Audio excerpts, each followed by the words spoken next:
Door. There we go. The studio door has been closed. We are going live. Live soon. I have no idea where I am in the picture. Oh, that's fun. Yeah. We got to wait for the lag. I got to go for the lag. There she is. Boom. Just like magic. Good morning. Good morning. We are here. Are you here? Yes, we're here. Look, we switched the tabs. Look, we're here. Now we're not. We're live. We're live. Say, what's it? Well, It says live. Somebody slapped. No, sorry. How are you guys feeling today? Today felt like it was... Can you believe it's May 1st? No. Happy May Day. Happy May Day. Bring some flowers. Send some flowers for someone today. Send some flowers. Yeah, you never know. It might lift somebody's spirit. Absolutely. Even if you're a government official. Yeah. They're looking for a pat on the back or an uplifting spirit today. I saw on a couple of our friends who are in government. Oh. Because they're just getting lambasted for whatever decision they make. So they're feeling a little down. Shouldn't be. I mean, come on. We're going to talk about why you shouldn't, but okay. We're all people. Yeah. Okay. I say flowers for everybody and anybody. Yeah. Doesn't matter who you are, we appreciate you, and it's a great way to show your love and appreciation. But today, we need to talk about time.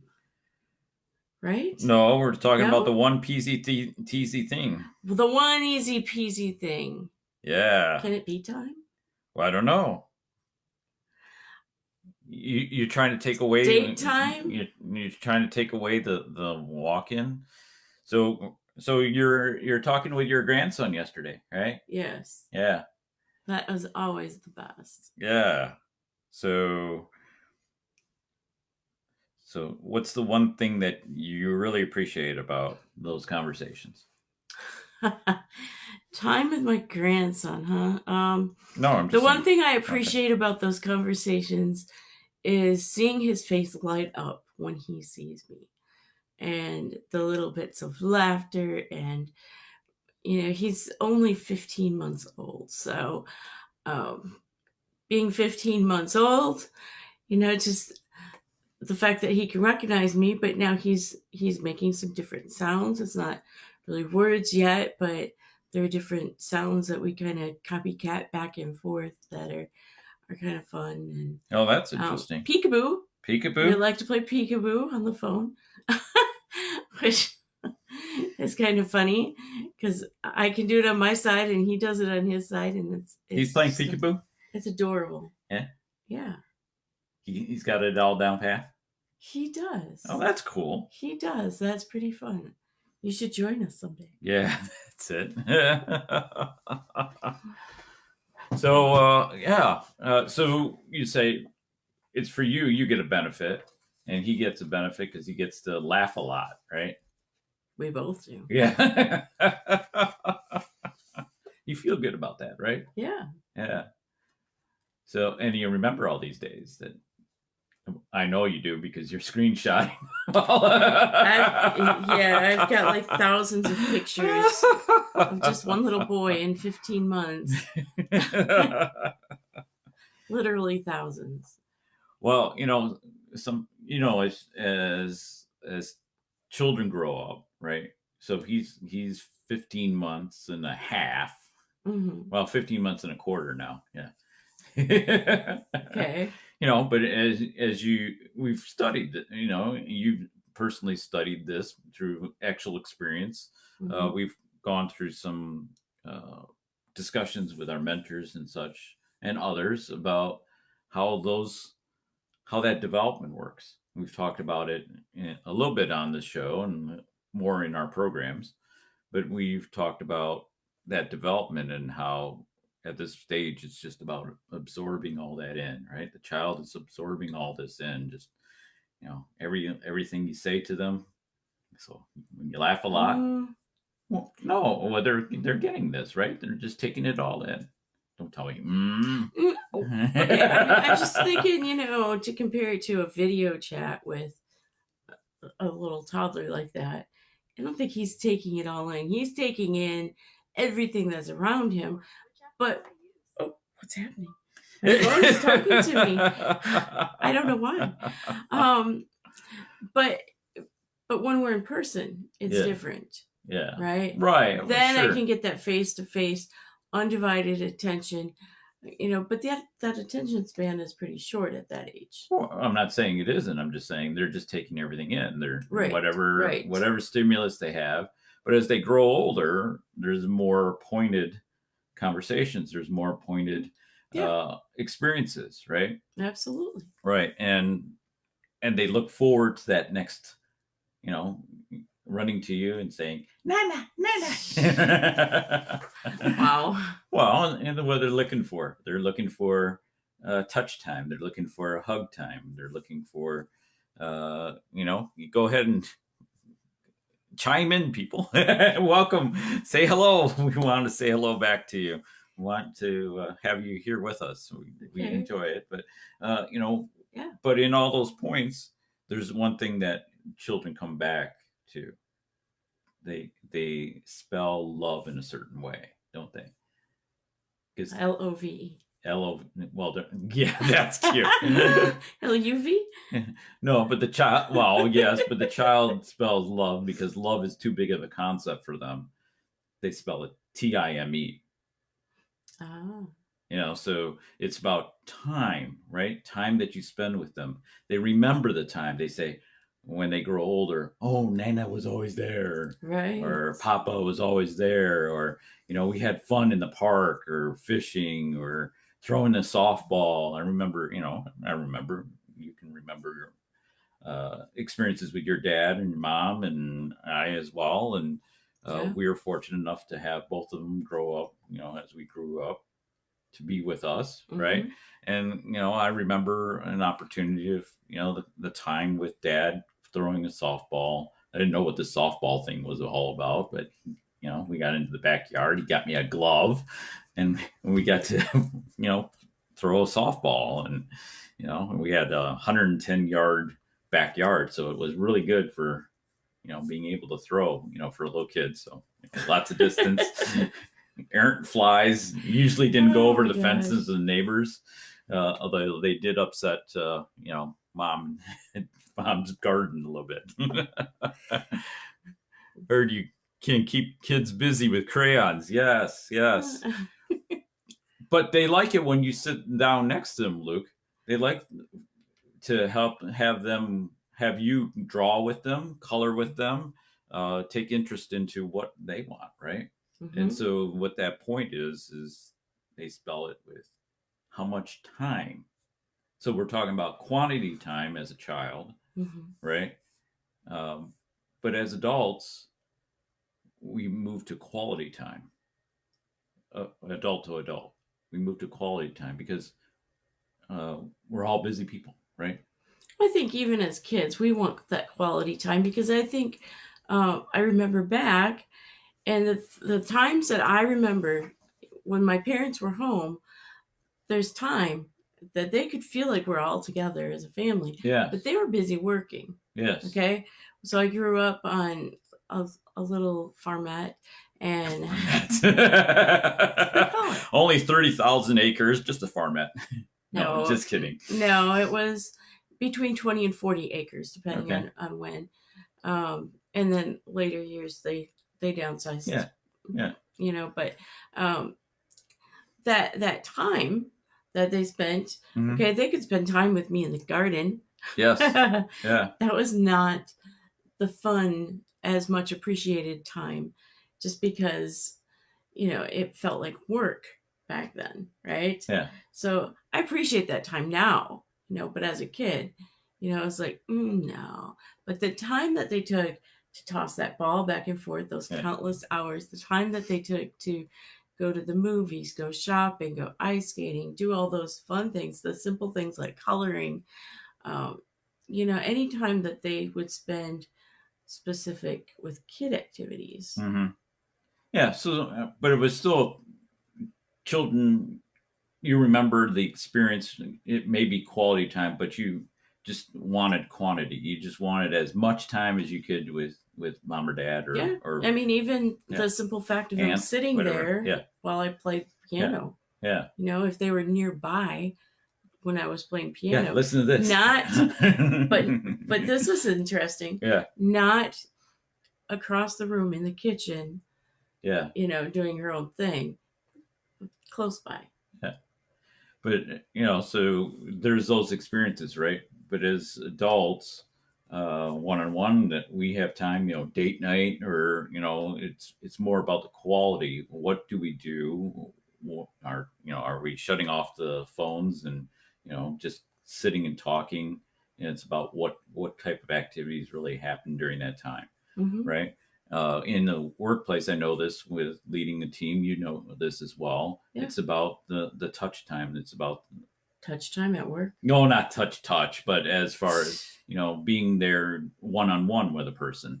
It's about it's about taking a moment of finding out how their day is going, how Mm-hmm. what things Yeah. are happening in their world, and so you find out a lot of great things about their perspective as what they're in the business or in the Mm-hmm. team or in the organization, wherever, what they're feeling. And Yeah. if you take time, if you have quality time with them, because you can just walk in and just say, "Oh, hi, everybody."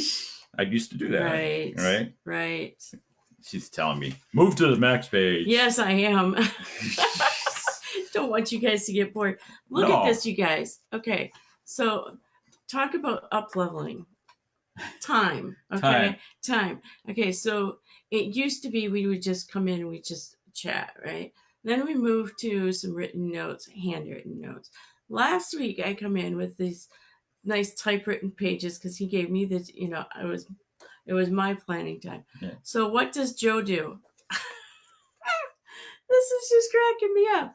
He's got these nice little beautiful color sheets with like these talking points and he wants to talk to. I'm going, okay, you got me, buddy.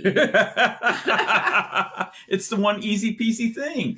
That was not easy peasy to me. I'm going, there's some real time right there. Talk about, organizing your thoughts. And I told you guys, he's a thinker. So one of the points that we're trying to make here is that time is above all a success factor, is a success strategy. Uh, Leaders, if you're in an office, and I'm not talking about boss team, but I'm greater teams, people across an organization. So a person leading them, if they take time, if they walk among the people, they walk among their team and really chat with them, even if it's for a few minutes with each. But taking time to actually listen and hear Right. what's being said, not just flipping time. Yeah. So there's 7 things that I came up with that, as we think into this, what's time and what's the benefit, and this applies whether it's a child or whether it's an adult. I think these are all great important points here. Uh, just to keep it short, keep them safe and love them unconditionally. Now, it's kind of weird in a workplace to say love them unconditionally, but if you approach it as the can be the leader, it can be somebody within the team, right? Your team members. You appreciate them, you value them, you seek to have them be as happy as you are. I think we can show love in the workplace. Yeah. In fact, there's a book called The 5 Love Languages. Highly recommend. That you can take a look at the different ways that people love, right? And there are different versions of that book. I think there's the first book that came out. Maybe there's a teen version. There's a workplace version. So there's a lot of different versions of it. Right. And simply showing love in a workplace could be, for example, one of the things that I was shown love at my workplace is just the simple little post-it notes and highlighters that I get. Right. right? I mean, it's a simple little everyday kind of an item, but it showed me that they cared about me enough to get the exact items that I wanted. Okay, so I don't just want a plain yellow highlighter. All right, anybody can get a plain yellow highlighter. She likes highlighters that erase. I do. That's like, okay, that's the bomb diggity right Bomb there. diggity. Erasable pens, erasable highlighters, because you can. Oh man. Okay, first of all, there's color, right? Yes. So you've got this array of colors, and to be able to watch people's eyes when they see that they erase, and just the awe that's there, it is so worth it for that aspect alone. But it's better than just using a pencil because it triggers different points in people's brains. So where I'm working, they respected my opinion enough to just go and get that and provide that for me. Right. And that was one simple way. But another way was um, actually taking the time to listen and hear what I was saying. Mm-hmm. Right. So there's two different touch points, as you're saying, Yeah. right there. That there's quality time, there's gifts, there's acts of service. So sometimes they'll do different things for me. Um, it's just kind of interesting to see how we can show love at work. Yeah. Sometimes you're struggling with the topic or trying to determine something of a dream or trying to work on something in your life, and maybe it's a side business, maybe it's working on something else that during the night or during the evening, right? So really good leaders, good bosses will say, hey, instead of, hey, you owe me, I had this in my own workplace, right? You are only to work here. And if you're doing some other side thing, you better tell us because we don't want you burning out, and you're not good to us. We're going to let you go. It's like, what? You should be encouraging, embracing that they have some other dream that they want to really accomplish. That yeah, they're going to work hard, but how do we take what they're doing here and leverage it up and help them up level to something even better than they could have thought by themselves? Well, right? when you take time to find out what their dream is and their goal is, even if it's a side business, if you can take one aspect of that, right? Yeah. That little piece that lights their fire toward the passion and that dream, and you can take that and help them to apply it in their current work environment, then all of a sudden you've got a more productive employee. Yeah. Shout out to Wayne. Hi, Wayne. How you doing? Glad you joined us today. Yeah, So that kind of that's awesome. Well, look at the feed. Sorry, guys. So that leads into the second point, which is create a space for them to flourish. And we've got a workshop that deals specifically with how to flourish, how to make 2020 the best. Well, now we're working on 2021. How do we do today in the case, in what we all have, what we're living in, the conditions and circumstances today? What are the things that we can do right now? And this is a very important part. So create a space for them to flourish, build that environment that they can feel safe, model successful values and behaviors. Point number 3. So make sure whatever you value, what your organization values, you're leading with that. Mm-hmm. You're living those. It may not be every day that you're feeling like that. You're not all out cheerleader. Oh, yeah. Right. But be consistent. Follow whatever it is. If your company says, or your team values are, or your personal values are, lead with integrity. Then lead with integrity. Lead with love. Lead with the important things of why we're here as a community, doing what we do for people that are beyond us, that we serve. Right. I want to give a shout out to Anne and Susan.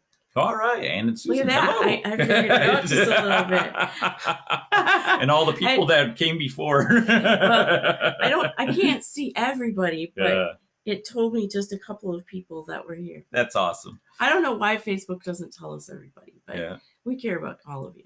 Yes, we do. Acquire the resources necessary. So 4, Point four is about bringing, if you, like you said, make sure that they, in order to flourish, they might need some additional resources. They may need some help in getting right mentoring. They might need some help in defining what they, why they're there. They may not see that vision. They may need to, uh, don't nickel and dime them saying, "Oh, we can't afford a pad. We'll order one in about 3 weeks." Whatever, a writing pad, whatever. Whatever they need, we should seek to supply it. Establish and maintain consistent boundaries. And I love this one because this one is really something I've read. Henry Cloud, Boundaries for Leaders. He had some other books that were boundaries, but they really talk about you as the leader, you as the head of the household, you as the head of the family, you as a head of a group of people, and the people within. Establish the environment, establish the culture, establish how things are, the rules, the general guidelines, how we're going to operate together.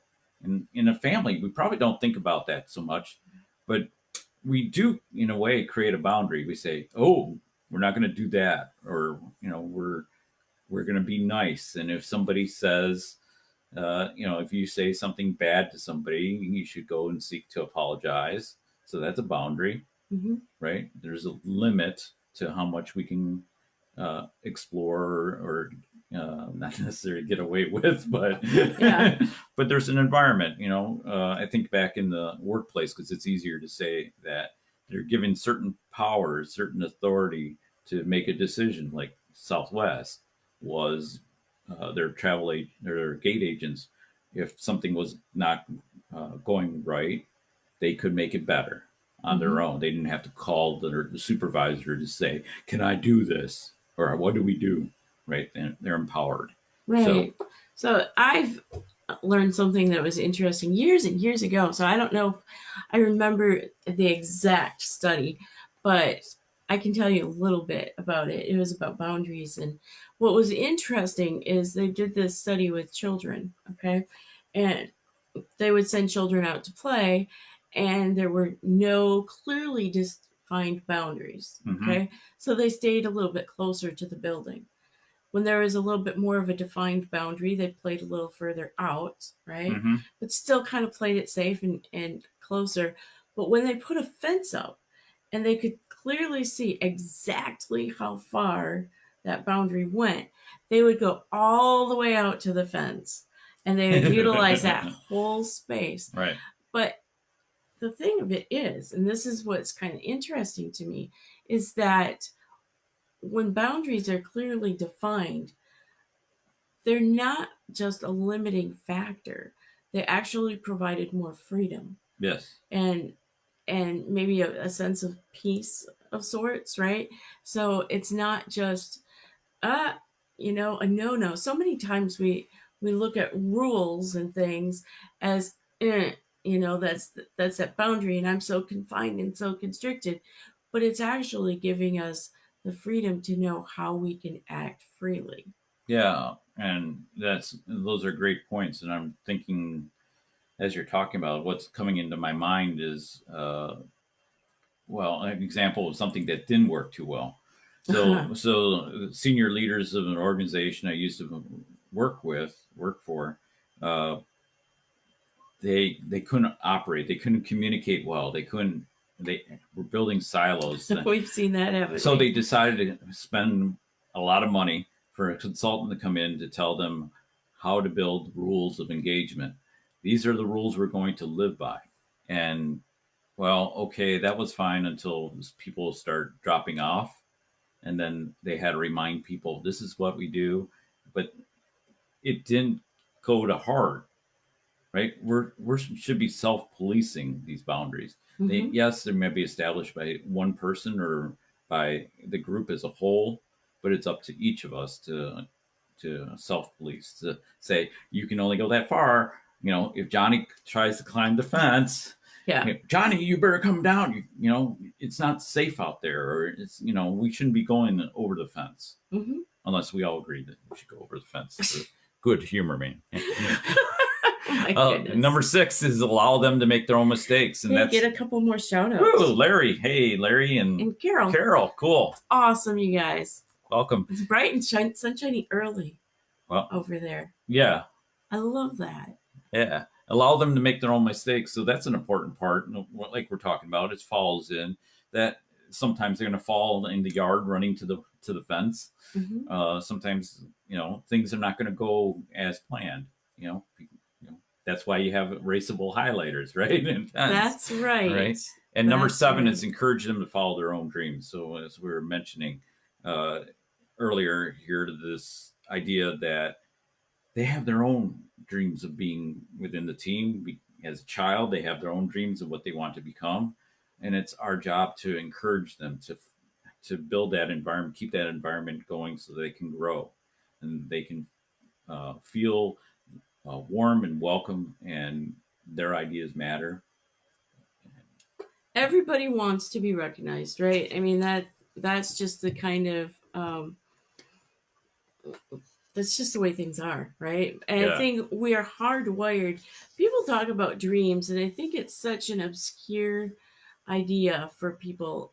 Sometimes I talk about dreams a lot because it's one of my passion points. But I think the bottom line is really it's all about having this desire to be recognized, to know that we're worth something, which we all are, right? yep, But it's part of not just leading to your own success, but leading a life of significance, which when I say that, what I'm actually referring to is leading into a life that's meaningful to other people. We're adding right, value to the world around us. So whether that world around us is our family unit, it's our local living community, it's our workplace community, or the greater hmm whole of the world, we want to add value. That's just some innate thing that's built into us. well, it is, but we don't practice it enough. And Larry is the author of Your Life Matters, right? Yes. Yeah, great book.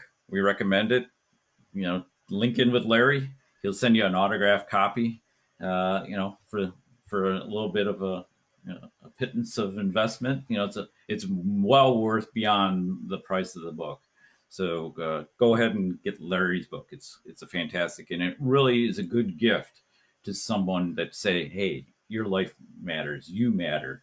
To help them maybe in their time of darkness or their time of struggle to help move forward. So one of the things that I love talking about or thinking about is really future. Where do we go from here? Right now we're worried about how to get through this pandemic, but we should always be thinking into the future as to what do we want to become. And it was interesting that when I look back at future, the base words were to the original base was grow or become, Mm. and then it changed over to uh, a later version of Latin, really relating to be, to esse, be.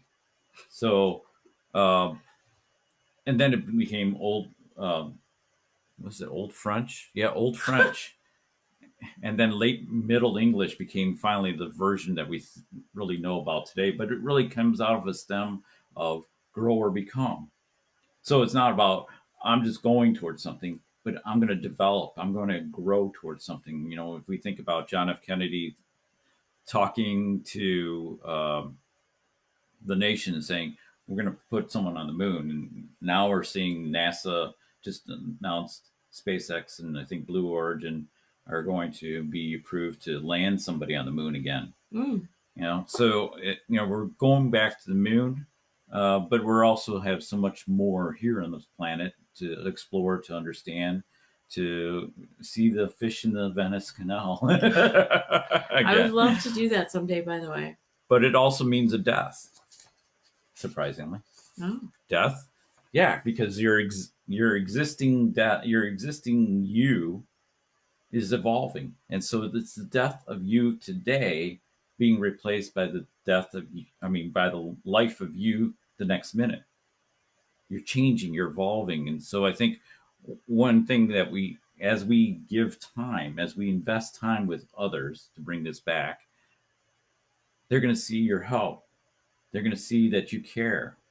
They're going to feel engaged, and they're going to know that you want to talk with them, you want to connect with them.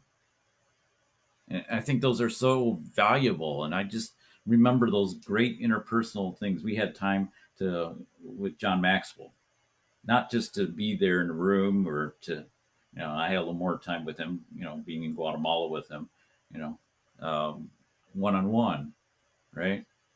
In some of the events, we're one on one with him. Uh, but we feel that connection. We feel that he cares, just like when we do with somebody. So, okay, you guys, should I tell? No, keep it short. No, I want to tell them this little secret because I want to know what they think. Okay. Okay, so time, investing time, even like in a simple, fun family unit style, right? Okay, so this pandemic thing, right? We're seeing people do all kinds of things, like really creative musical arrangements of stuff, which is super amazing, to goofy little things like a game where you put a dollop of whipped cream on your wrist and you have to like go like that and see if you can catch it in your mouth. Okay, I think those are kind of funny. But here's the thing. I've been asking Joe, will you be the hands to put my makeup on someday? We'll just have to see how that goes. Have you guys seen those videos, where somebody else is behind the other person and they're just kind of being the hand gestures, or they're doing whatever the other person says? Okay. So he wouldn't be able to see what he's actually doing, but he would use his hands to do it, to put my makeup on. I think that's just I think that's just like way more difficult than I know what it looks like on whose line is it anyways. I think it would be much hysterical. Of a mess that can be. Yeah. So I want to know, would you guys like to see Joe and I take part in the time together like that? Anyways, Larry's giving a free, he will send 3 copies out to anyone that requests it. So connect with Larry to 3. He'll send 3 copies out. So listeners, sure among the first 3. Larry is so generous. Thank you. Thank you, Larry. We appreciate it. Yes. Appreciate you being a friend of ours. We're friends with you. Larry's saying yes. He wants to see you do it now. Well, we're not ready for that, so we'll put up a separate video for that. We'll put some peer pressure on him. I love it. So one of the ways that you can do this is right now, take 2 minutes after this video ends, or right now while you're listening to us. Who is it that you want to make just go out and invest? Somebody close to you, whether it's your family, it makes a big difference. And I remember being in Guatemala, being there with Mary, and she's just saying, if I took 1 hour away from TV, from being exhausted, and just listened to my children, and again, it can be your adults, it could be the people that you work with. Mm-hmm. If I just listen to them for 1 minute, 3 minutes, 5 minutes, whatever, to show I care, that they're important to me, that they bring me value, and how, because sometimes we don't know that value. Sometimes we're looking for a purpose. We're saying, I don't know what my purpose is. And we're spending hours and weeks and years. And if we are really, truly connected, we talked about being spiritual beings gifted with an intellect, living in a physical body. If we're really aligned in that, we're listening to source, to the spirit, to God, aligning through us, and we're charged. Our purpose is to be the best vehicle for Him to get to others, mm-hmm. to interact with others, to let that flow through us, let spirit flow, and not to whatever your idea of connection to. It's really all about relationship. Yeah. So it's easy to take advantage of the relationships we're with on a daily basis. Yes. So I think that's maybe a great place to start in the reach outs too. Yeah. So we're gonna launch our next initiative here, our next opportunity, because we think this is a great time. This is an opportunity for stepping back, for breaking down what it is that where we're at, what this time looks like. So if you're interested, just drop a note. We'll get you more information, but you're going to see more coming out here in a short bit of how you can take advantage of this moment, how you can define it, how you can move forward, what it looks like, uh, what the success strategies that we have that we can share with you to go further, go faster, and make it more of an impact. Make your, get a success life, get a mindset set up on serving others, of helping others lift, and really lining in with how can you develop a positive future. How can you develop that? Given all of this is going on right now, there's still a way forward, and too often we just let that go. We do. We do. So the one easy peasy thing The one easy peasy thing is is invest quality time. invest quality time. Time is so much fun, and it's really what you do with it that matters. It's how you can color your future bright. It's how you can live that adventure that you dream, and just put fun things in there, and live that life of success and significance. Yeah. So, do you have any other shout outs? I don't know if I do. I didn't. Don Oh, good, cool. Dahlstrom, good morning to you. I wish they would Did you want to say her to the camera? I'm sorry. In case Facebook's reading your lips. I wish that they would show all the names, because there's a bunch of you here. So thank you for joining us. We do our Friday morning show each Friday, of course. But Monday through Thursday, I am back with you with tips for your success, so that you can lead the life that you really dream of. Yeah, and again, if you connect with Larry, be one of those three that get a free copy of his book. But and even if you're not, go above, buy a book. Yes, he's got a great ministry. He's helping out people that are really in a predicament. I mean, he's gone into prisons and other places where people really have a lack of idea that their life matters, and he's doing wonderful work. So support him, help him in his outreach. We would appreciate it. If you can't connect with Larry directly, let us know. We'll get you in touch with him. Absolutely. So that's it for today's show. Thanks Woo-hoo! for joining us. Wish you all a wonderful weekend ahead. Some of us are looking forward to being able to feel a little bit more of that freedom. Yes. Even amongst this time. If you're in Florida, things are starting to pull up a little bit. Park's open today, so we can go and actually hike on the trails again, and that's kind of an exciting couple time, beaches open to walk. Yeah, just be safe. Whatever you do, be safe. Enjoy your weekend. Treasure and cherish those relationships that you have. Build into them. And I will see you again on Monday morning. Woo! Take it easy. See you soon. Bye now.